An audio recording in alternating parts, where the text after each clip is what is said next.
Hello friends, good morning. നമ്മുടെ Kerala T V സീരിയലിലേക്ക് എല്ലാവർക്കും സ്വാഗതം. അങ്ങനെ പവിത്ര വരച്ച ഡിസൈൻ ഇഷ്ടപ്പെടാതെ പവിത്രയോട് ഭയങ്കരമായിട്ട് ദേഷ്യപ്പെട്ടിരിക്കുന്ന ആദർശൻ്റെ മുന്നിലേക്ക് നമ്മുടെ നയന വരച്ച ചിത്രവുമായിട്ട് പവിത്ര ചെല്ലുന്നു. അങ്ങനെ പവിത്ര അത് കൊണ്ടുപോകുന്ന കാണിച്ചു കഴിഞ്ഞപ്പോഴേക്കും ആദർശിന് ഭയങ്കരമായിട്ട് അതങ്ങ് ഇഷ്ടപ്പെട്ടു. അപ്പോൾ ഇത്രയും നേരം പറഞ്ഞതിനൊക്കെ ആ ഒരു സോറി എന്നുള്ള രീതിയിൽ പവിത്രയോട് സംസാരിക്കുകയാണ് ആദർശ്. ഇത്രയും നല്ല ഡിസൈൻസുകൾ വരയ്ക്കുവാൻ അറിയാമായിരുന്നിട്ടാണോ താൻ ഇതുപോലെയൊക്കെ കാണിച്ചത് എന്നുള്ള കാര്യങ്ങളൊക്കെ ഇങ്ങനെ ചോദിച്ചപ്പോഴേക്കും പവിത്ര ഭയങ്കരമായിട്ടങ്ങ് സന്തോഷം കൊണ്ട് ഇങ്ങനെ തുള്ളിച്ചാടി നിൽക്കും. അപ്പോൾ ഈ ആദർശ് എന്താണ് പവിത്രയോട് പറയുന്നത് എന്നറിയാൻ വേണ്ടിയിട്ട് നമ്മുടെ നയന അപ്പുറം മാറി വന്ന് നിന്ന് കേൾക്കുന്നുണ്ടായിരുന്നു. അപ്പോൾ ആദർശിന് ഇത് ഒരുപാട് ഇഷ്ടമായി എന്ന് അറിഞ്ഞു കഴിഞ്ഞപ്പോഴത്തേക്ക് നയനെ അവിടെ നിന്ന് അങ്ങ് പോയി.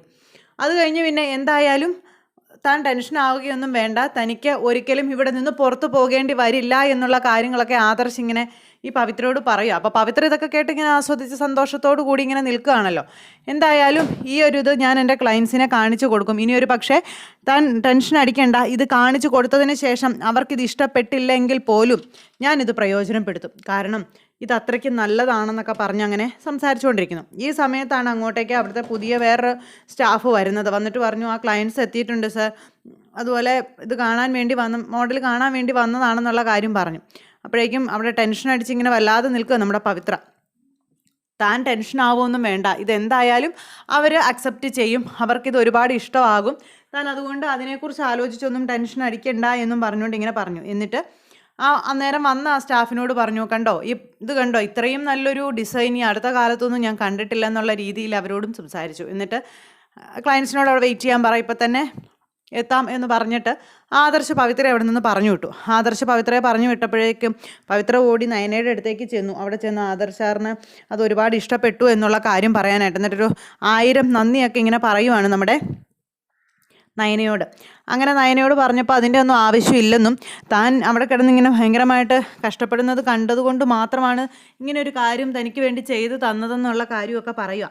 ഇനിയിപ്പോൾ സാറിന് ഒരുപാട് അത് ഇഷ്ടമായ സ്ഥിതിക്ക് ഇനി അടുത്ത ഡിസൈൻസ് റെഡിയാക്കാൻ എന്നോട് പറയുമ്പോൾ തീർച്ചയായും എനിക്ക് മേഡത്തിൻ്റെ സഹായം വേണ്ടി വരും. മേഡത്തിൻ്റെ സഹായം ഇല്ലെങ്കിൽ ആദർശ് സാറിന് മുന്നിൽ ഞാൻ പെട്ടുപോയത് തന്നെ എന്നൊക്കെ പറഞ്ഞു.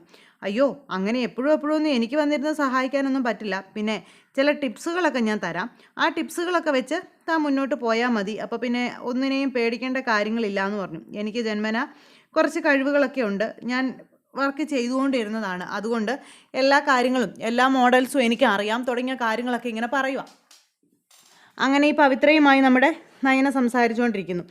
അങ്ങനെ നയനയ്ക്ക് ആ ഒരു കഴിവുള്ളതിൽ ഇപ്പോൾ ഗുണം കിട്ടിയത് പവിത്രയ്ക്കാണ്. പവിത്ര എന്നിട്ട് ഇങ്ങനെ നയനയുമായിട്ട് ഭയങ്കര കാര്യമായിട്ട് ഇങ്ങനെ സംസാരിച്ചുകൊണ്ടിരിക്കുക കേട്ടോ.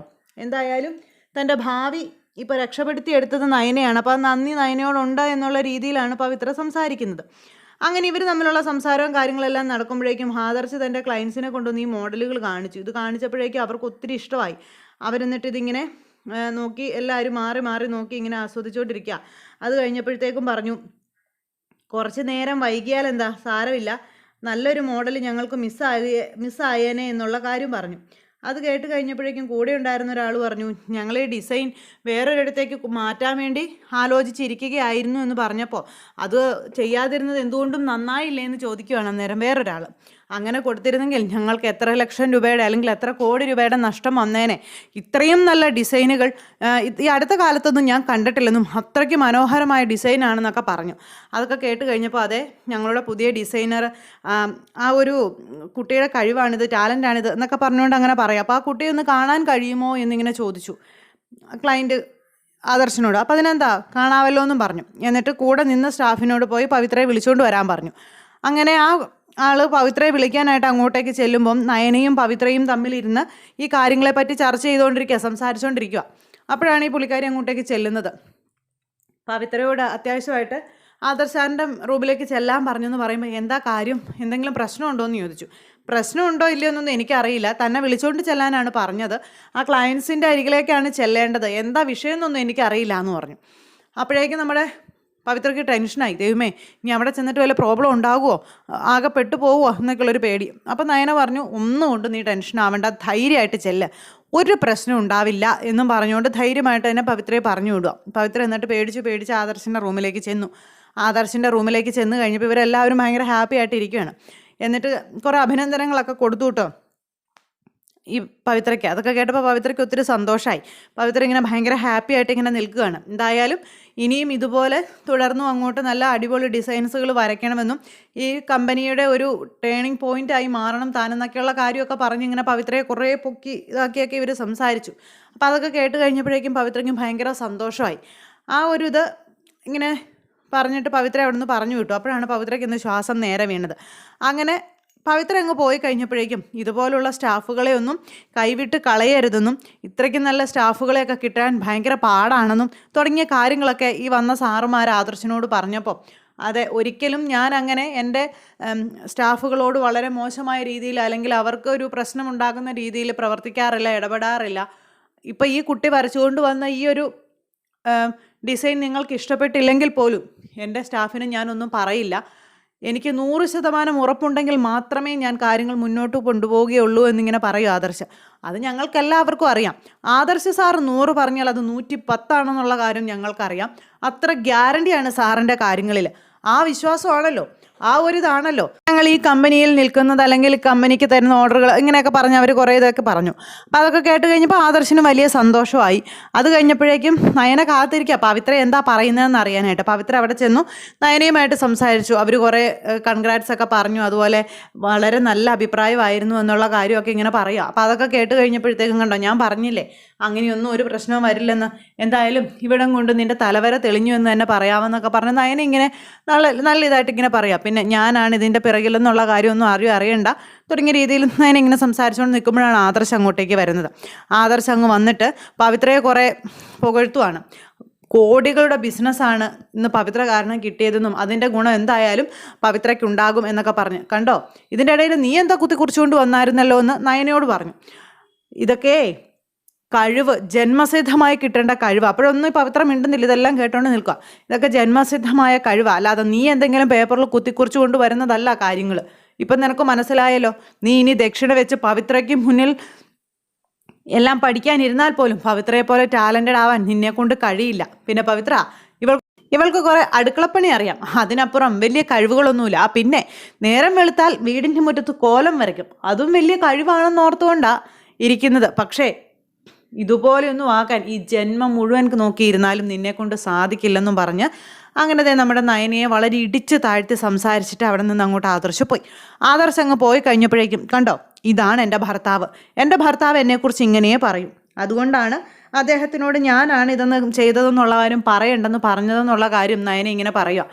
അങ്ങനെ അതും പറഞ്ഞ് നയന നേരെ ആദർശിൻ്റെ അടുത്തേക്ക് ചെന്നു, ക്യാബിനിലേക്ക്. അവിടെ ചെന്ന് ആദർശുമായിട്ട് ഇങ്ങനെ സംസാരിക്കുന്നു. അതെ, എന്നെ എന്തിനാ ഇങ്ങനെ മറ്റുള്ളവരുടെ മുന്നിൽ ഇടിച്ചു താഴ്ത്തി സംസാരിക്കുന്നത് എന്നിങ്ങനെ ചോദിച്ചു. ഞാൻ ഇടിച്ചു താഴ്ത്തി സംസാരിച്ചില്ലല്ലോ, ഉള്ള കാര്യമല്ലേ പറഞ്ഞത്. നിനക്കില്ലാത്ത കഴിവുകൾ ഉണ്ടെന്ന് പറയേണ്ട കാര്യം എനിക്കുണ്ടോ എന്നൊക്കെ ഇങ്ങനെ ചോദിച്ചുകൊണ്ടിരിക്കുമ്പോഴേക്കും ഇവർ തമ്മിൽ എന്താ പറയുന്നതെന്ന് അറിയാൻ ഈ പവിത്ര വന്നു നിന്ന് ഒളിഞ്ഞു കേൾക്കുക. അപ്പോൾ ഇന്നത്തെ ദിവസം നിങ്ങൾക്ക് ഈ കോടികളുടെ ഓർഡർ കിട്ടാൻ കാരണം ഞാനാണെന്ന് പറഞ്ഞു. നീയോ? നീ എങ്ങനെ കാരണമാകും? അത് പവിത്രയുടെ തലയിൽ ഉദിച്ച ബുദ്ധിയാ, പവിത്രയുടെ കഴിവാണെന്നൊക്കെ പറഞ്ഞുകൊണ്ട് ഇങ്ങനെ ആദർശ് പറയുമ്പോഴേക്കും നമ്മുടെ നയന, അതൊക്കെ നിങ്ങളുടെ വെറും തോന്നലാ. ഇന്ന് ഞാനിവിടെ ഇല്ലായിരുന്നെങ്കിൽ കാണാമായിരുന്നു. പവിത്ര ഒരു ഡിസൈൻ പോലും വരയ്ക്കില്ലായിരുന്നു എന്നൊക്കെ പറയുമ്പോൾ, ഈശ്വര, ഈ സ്ത്രീ എന്താ ഈ കാണിക്കുന്നത്? എന്നോടൊന്നും പറയില്ലെന്ന് പറഞ്ഞിട്ട് ഇവരിപ്പോൾ വന്നു നിന്ന് എല്ലാം ആദർശാറിനോട് പറയുവാണോ? ഇന്നത്തെയും കൊണ്ടല്ലേ ഈ പുള്ളിക്കാരി തുളയ്ക്കുമെന്നാണ് തോന്നുന്നത്. ഇവർക്ക് വേറെ ഒരു തൊഴിലും ഇല്ലേ എന്നൊക്കെ പറഞ്ഞുകൊണ്ട് ഇങ്ങനെ ഈ പവിത്ര അവിടെ നിൽക്കുക കേട്ടോ. എന്ത് ചെയ്തു, നീ എന്ത് ചെയ്തെന്നാണ് ഈ പറയുന്നത് എന്ന് ആദർശ് വീണ്ടും ചോദിച്ചു. അപ്പോഴേക്കും നമ്മുടെ നയന പറഞ്ഞു, ഇന്ന് പവിത്രയ്ക്ക് അവിടെ ഈ ഡിസൈൻ ചെയ്യാനുള്ള ആ ഒരു കോൺഫിഡൻറ്റ് കൊടുത്തത് ഞാനാ. ആകെ തകർന്നു പോയ ആ പവിത്രയെ ഉണർത്തിയെടുത്തത് ഞാനാ. ജോലി പോയാൽ പോട്ടെ, നീ ഡിസൈൻ വരയ്ക്ക് എന്നും പറഞ്ഞ് അവളെ കൊണ്ട് ഡിസൈൻ വരപ്പിച്ചതും ഞാനാ, അല്ലാതെ നിങ്ങൾ കരുതുന്നത് പോലെയൊന്നും അല്ല എന്നൊക്കെ ഇങ്ങനെ പറഞ്ഞു. അപ്പോഴേക്കും പവിത്രയ്ക്ക് കുറേയൊക്കെ ഒരു സമാധാനം, ദൈവമേ ആ പുള്ളിക്കാരിയാണ് വരച്ചതെന്ന് പറഞ്ഞില്ലല്ലോ, അത്ര ഒരു ആശ്വാസം. ആ ആശ്വാസത്തിൽ അങ്ങ് പോയി. അത് കഴിഞ്ഞപ്പോഴേക്കും അതെ, എന്തിനും ഏതിനും ഭാര്യമാരെ ഇങ്ങനെ എപ്പോഴും കൊച്ചാക്കി അല്ലെങ്കിൽ ഇടിച്ചു താഴ്ത്തി സംസാരിക്കുന്ന ഭർത്താക്കന്മാർക്ക് ശരിക്കും പറഞ്ഞാൽ വായിൽ തിളച്ച ചായ ഒഴിച്ചു കൊടുക്കേണ്ടത്. പിന്നെ ഒത്തിരി സംസാരിക്കുകയല്ലോ എന്ന് പറഞ്ഞു. അതേടി, നീ എനിക്ക് ആ തിളച്ച ചായ ഒഴിച്ചു തരുമെന്ന് എനിക്കറിയാമെന്ന് പറഞ്ഞപ്പം, അതെ, ഭാര്യമാരെ അംഗീകരിക്കാത്ത, ഭാര്യമാരുടെ കഴിവുകളെ അംഗീകരിക്കാത്ത ചില ഭർത്താക്കന്മാരുണ്ട്. പക്ഷേ എൻ്റെ ഭർത്താവായ ആദർശേട്ടനോട് ഞാൻ പറയുക, ഇന്ന് നിങ്ങൾക്ക് ഈ കമ്പനിയിൽ കോടികളുടെ ബിസിനസ് ഉണ്ടായിട്ടുണ്ടെങ്കിൽ അത് ഞാനും കൂടെ കാരണമായിട്ടുണ്ട്. ഞാൻ ഇങ്ങോട്ട് വന്നതിന് ശേഷമാണ് നിങ്ങൾക്ക് കോടികളുടെ ബിസിനസ് കിട്ടിയത്. അതിൻ്റെ ക്രെഡിറ്റ് നിങ്ങൾക്ക് മാത്രമല്ല എനിക്കും ഉണ്ട്. അത് ഒന്ന് അംഗീകരിച്ചാൽ അല്ലെങ്കിൽ അറിഞ്ഞിരുന്നാൽ കൊള്ളാമെന്നും പറഞ്ഞ് നയനെ അവിടെ നിന്ന് അങ്ങ് പോയി. ഇതും പറഞ്ഞ് നയനെ അവിടെ നിന്ന് അങ്ങ് പോയി കഴിഞ്ഞപ്പോഴേക്കും ആദർശ് അവിടെ നിന്ന് സ്വയം ചിന്തിക്കുകയാണ്, അവൾ പറഞ്ഞത് ശരിയാ. അവൾ വന്ന് കയറിയതിന് ശേഷം കുറേ ഓർഡറുകളും കാര്യങ്ങളൊക്കെ കിട്ടിയിട്ടുണ്ട്. അതും കോടികളുടെ ഓർഡർ തന്നെയാണ് കിട്ടിയിരിക്കുന്നത്. മൊത്തത്തിൽ ഒരു പോസിറ്റീവ് എനർജിയൊക്കെ ഉണ്ട്. മൊത്തത്തിൽ നോക്കുമ്പോൾ എവിടെയൊക്കെ ഒരു രാശിയുണ്ട്. പക്ഷേ നാക്ക് ശരിയല്ല, അതിൻ്റേതായ ചില പ്രശ്നങ്ങൾ മാത്രമേ ഉള്ളൂ എന്നും പറഞ്ഞുകൊണ്ട് നമ്മുടെ ആദർശ് ഇങ്ങനെ നയനയെക്കുറിച്ചുള്ള സത്യങ്ങളൊക്കെ മനസ്സിലാക്കി വരുന്നു. അപ്പോൾ അങ്ങനെ ആദർശിൻ്റെ ചിന്തയിൽ നയന എന്ന് പറയുന്ന ഭാര്യ രാശിയുള്ളവളാണെന്ന് തെളിഞ്ഞിരിക്കുന്നു. അപ്പോൾ അത്തരത്തിലുള്ളൊരു വിശേഷമൊക്കെ കാണിച്ചുകൊണ്ടാണ് ഇന്നത്തെ നമ്മുടെ കഥ വന്നിട്ടുള്ളത്. എല്ലാവരും കാണണം, ആരും തന്നെ മിസ് ചെയ്ത് കളയരുത്. എല്ലാവർക്കും നല്ലൊരു ദിവസം ആശംസിക്കുകയാണ്. എല്ലാവരുടെയും സപ്പോർട്ടിനും സ്നേഹത്തിനും ഒരുപാട് നന്ദി അറിയിക്കുന്നു. സൂപ്പർ ഹിറ്റ് കഥയുമായി കാണുന്നത് വരെ എല്ലാവർക്കും നന്ദി. See again, take care, bye by.